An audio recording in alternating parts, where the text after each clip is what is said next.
What's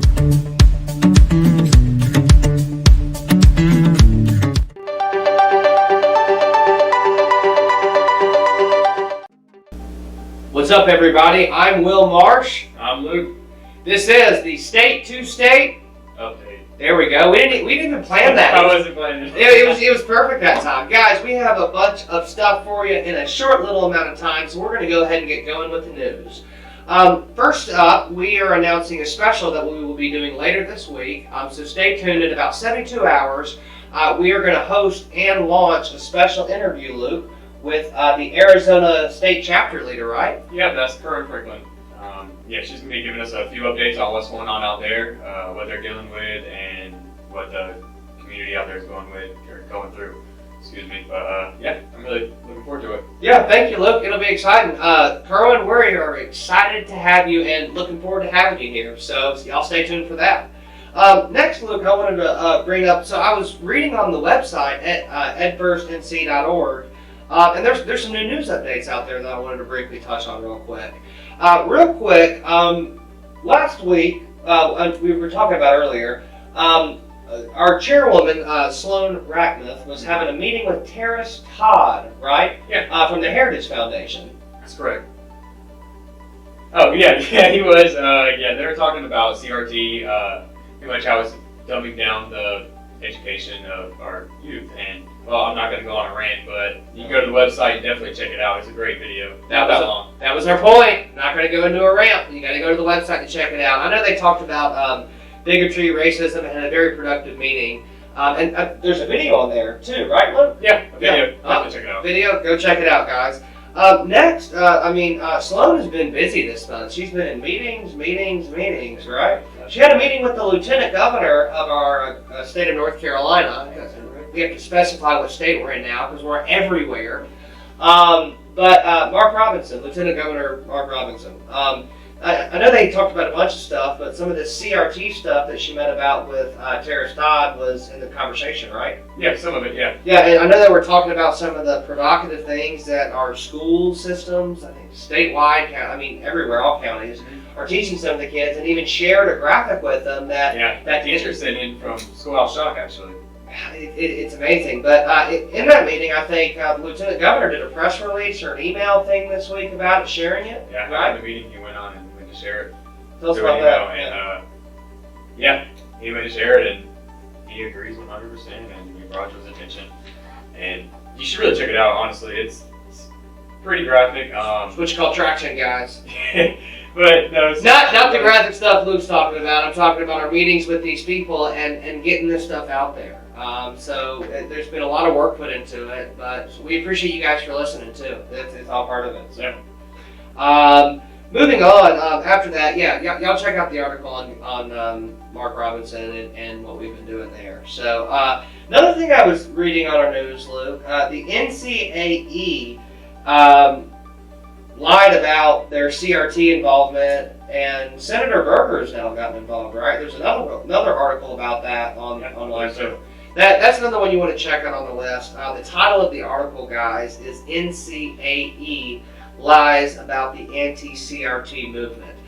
There's an article that's a few days old. Check it out on our news links as well. So that's all about what we have for our announcements tonight. But moving on, one thing that we wanted to talk about with you here, and this is more of an opinion thing than it may be a discussion, but we were reading an article a moment ago, Luke, before we were actually starting, and wanted to talk about it tonight. About it was Vanity Fair and Apple News that originally posted it, but about the changing political climate amongst generations. And talking about the generation that went through World War II, your grandparents' generation, and kind of what they saw to be important for America in America, as well as how they voted and the things that they thought their government needed to do. And if you look at Gen X, Gen Y, Gen Z, I can't even keep up with all the generations now, Luke. But some of the younger people in America, what we would know as our future voters, and that may include a lot of you guys watching this news update right now. But it was talking about noting the changing,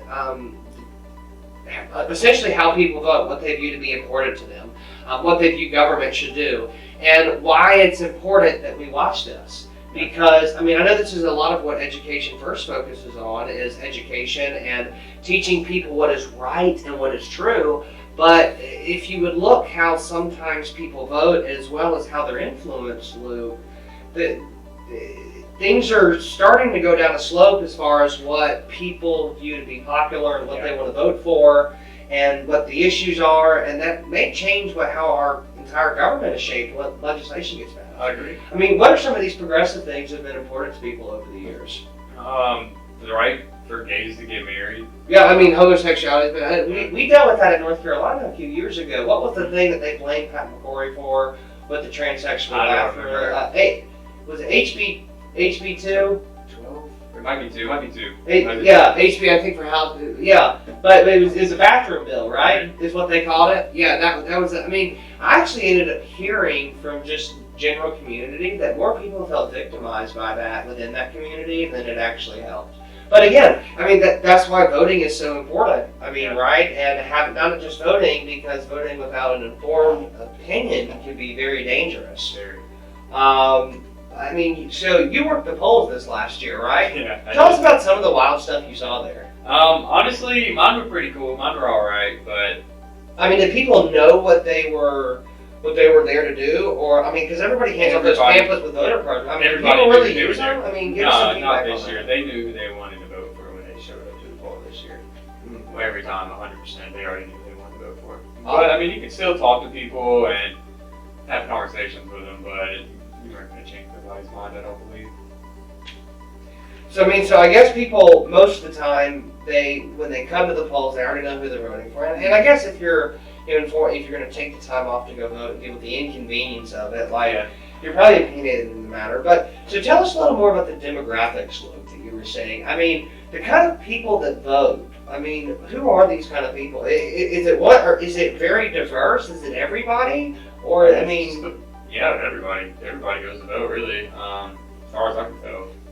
And I'm not insinuating that certain kind of people don't vote, but I mean, we're having a conversation here assessing the political climate and landscape and the people that take interest in politics, as well as the people who will be voting in the future.